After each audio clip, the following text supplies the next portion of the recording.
बात करते हैं आपके बुद्ध की। अगर आपका बुद्ध खराब है तो आप अपनी इन आदतों से जान सकते हैं कि आपका बुद्ध खराब है। नमस्कार दोस्तों, मैं सोनम दक्ष आपकी स्पिरिचुअल कोच आपका स्वागत करती हूँ। दोस्तों, अगर आपका बुद्ध खराब है तो आप खुद अपनी आदतों से उसे पहचान सकते हैं। वो कैसे? कि आप अगर अपनी बात को सबसे पहले तो आप अपनी बात को किसी को समझा नहीं पाएंगे। जैसे अगर आप किसी को कुछ समझाने जा रहे हैं तो आप उसे कहेंगे कि ऐसा-ऐसा है, लेकिन आप बार-बार उससे यह पूछेंगे कि आप समझ तो रहे हैं ना? आपको समझ में आ रहा है ना कि मैं क्या समझाना चाह रहा हूँ? आप बार-बार ये चीज़ को रिपीट करेंगे क्योंकि आप उस दौरान अपनी बात को सामने वाले को समझा नहीं पाएँगे। उसके बाद में आपके साथ ये होगा कि सामने वाला आपको कोई बात समझाना चाह रहा है, लेकिन आप उसकी बात को नहीं समझ पा रहे हैं।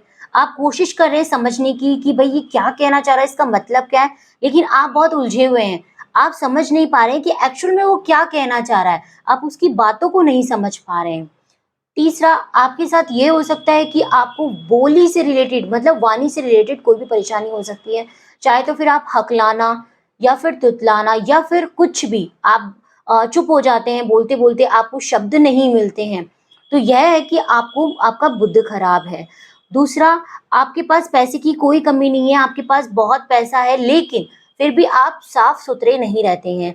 आप अपने घर को गंदा रखते हैं, आप अपने आप को गंदा रखते हैं, आप अपने बिस्तर को गंदा रखते हैं कि वहाँ पे कोई भी सामान पड़ा है, तो आप उसे एज़ इट इज़ वैसे रखते हैं, आप उसमें चेंजेज़ नहीं करते, मतलब फैला हुआ सामान रखते हैं, तो आपका बुद्ध खराब है।